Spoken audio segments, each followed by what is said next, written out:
MV Alaska সুন্দরবনের সবচেয়ে জনপ্রিয় জাহাজ এবং আমি ট্যুর গাইড হিসেবে আছি এই জাহাজের। আমি আলামিন হোসেন। আজকে জানাবো এমভি আলাস্কা সম্পর্কে। প্রথমেই ফুল দিয়ে সংবর্ধনা জানানো হয় এবং জাহাজটি খুলনা বিআইডব্লিউটিএ ৪ নম্বর ঘাট এরিয়া থেকে জাহাজটি যাত্রা শুরু করে এবং শুরু হয় সকালের ব্রেকফাস্ট। এবং ব্রেকফাস্ট করতে করতে আমরা বাকিটা আপনাদের জানিয়ে দিই। এমভি আলাস্কা সুন্দরবনের সবচেয়ে জনপ্রিয় জাহাজ এবং এই জাহাজে একসাথে ৭৫ জন যাত্রী বা ট্যুরিস্ট নিয়ে জাহাজটি খুলনা বিআইডব্লিউটিএ ঘাট থেকে ছেড়ে যায়। এই জাহাজে বুকিং করতে হলে আপনাকে মিনিমাম ১৫ দিন আগে থেকে বুকিং করতে হবে। এই জাহাজে পার পারসন ২২,০০০ টাকা করে পে করতে হবে এবং এক রুমে দুজনের রুম আছে, যে রুমে ৪৪,০০০ টাকা। মিনিমাম দুজন আগে থেকেই বুকিং করে নিতে হবে, কারণ এই জাহাজে কোনো সিঙ্গেল রুম নাই। সাধারণত রুমগুলো দুজনের, তিনজনের এবং ৪ জনের। জাহাজটি ২২,০০০ টাকা হলেও সেপ্টেম্বর এবং অক্টোবর মাসে কিছুটা ডিসকাউন্ট থাকে এবং খাবারগুলো বুফে সিস্টেমে সার্ভ করা হয়। রয়েছে সুবিশাল ডাইনিং, যেখানে বসে একসাথে ৭৫ জন প্লাস একসাথে কনফারেন্স করতে পারবেন এবং বিভিন্ন ছোটোখাটো অনুষ্ঠানও সম্পন্ন করতে পারবেন। জাহাজটিতে ট্যুর চলাকালীন বিভিন্ন সাংস্কৃতিক অনুষ্ঠান এবং বিভিন্ন র্যাফেল ড্র করা হয় বিভিন্ন সময় বা গেস্টের ডিমান্ড অনুযায়ী। প্রথম দিন আন্দামানিক দেখালেও দ্বিতীয় দিন আমরা চলে যাই কটকাতে। খুব সকালে উঠি এবং সকালবেলা আমরা চলে যাই জামতলার উদ্দেশ্যে।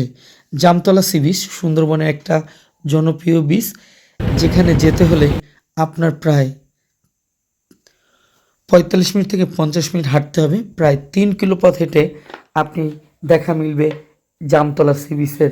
তবে যেতে যেতে আপনি বিভিন্ন সরু রাস্তা দিয়ে হাঁটবেন, কখনো রাস্তা, কখনো ফাঁকা মাঠ, কখনো গহীন জঙ্গল দিয়ে আপনার হাঁটতে হবে। আমরা টাইগার পয়েন্টের ভিতর দিয়ে আস্তে আস্তে জামতলার দিকে যাচ্ছিলাম। সাধারণত সুন্দরবনে অনেকটা জোয়ার ভাটার পরে ডিপেন্ড করে। আমরা যখন ছিলাম ভাটায় সময় পৌঁছাই এবং সুবিশাল সমুদ্র সৈকত দেখতে পাই। মাঝে মধ্যে জোয়ারের কারণে এই বীজটা অনেক ছোট আকার ধারণ করে।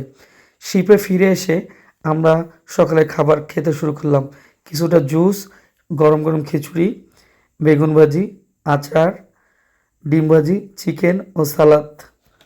পরে আমরা চলে গেলাম কচিখালির উদ্দেশ্যে। সবাই লাইফ জ্যাকেট পরে প্রস্তুত হলাম, কারণ কচিখালি যেতে হলে অনেকটা সাগরের মোহনা, সবসময় লাইফ জ্যাকেট পরাটা বাধ্যতামূলক হয়ে দাঁড়ায়। আমরা কচিখালি ভিজিট করলাম এবং Kochikhali tiger point area visit করে আবার ফিরে আসলাম শিপে এবং আমরা বিকেল টাইমটা টার্গেট নিলাম যে ডিমের চরে সময় দিব।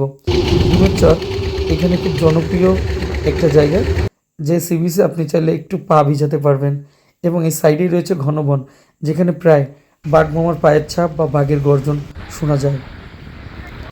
বিকেল শেষ করে আমরা রাতে ছিল বারবিকিউ নাইট, ফ্রাইড রাইস, পরোটা, চিকেন বারবিকিউ, ফিশ বারবিকিউ, হাঁসের রেজালা এবং স্পেশাল রায়তা সালাদ এবং ডেজার্ট হিসেবে হুমায়ুন ভাইয়ের স্পেশাল পুডিং। এবং সবাই খুব সুন্দরভাবে খাবার সার্ভ করছিল এবং ডাইনিংয়ে বসে খাবার খাচ্ছিল। এদিকে টিভিতে খেলা চলছিল, যদিও বাংলাদেশ এবং পাকিস্তানের খেলা চলছিল ওই দিন। সরি বাংলাদেশ এবং ভারতের, দুইটার একটাই হবে, আমি ভুলে যাচ্ছি। খাওয়া দাওয়া শেষ করে আরেকটি সাংস্কৃতিক অনুষ্ঠান চলছিল এবং সর্বশেষ শেষের দিন আমরা করমজাল ভিজিট করলাম, যেটি ৩ দিন ২ রাতের শেষের দিন। করমজাল ভিজিট করে আমরা অনেকে এসে দেখি যে এই গরমে সুইমিং পুলে গোসল করছে, যেটি আসলেই গরমকালে সুইমিং পুল আলা জাহাজে ঘোরার জন্য একটি পারফেক্ট। আমরা দুপুরবেলা খাবার মধ্যে ছিল পোলাও ভাত, চিংড়ি মাছ, খাসির মাংস, চিকেন রোস্ট সহ আরও মুগ ডাল, যেটি খাসির মাথা দিয়ে করা ছিল। এবার আমাদের বিদায় পালা। আমি আলামিন, দেখা হবে অন্য কোনো ট্যুরে। আল্লাহ হাফেজ। আবারও হাজির হব ইনশাআল্লাহ।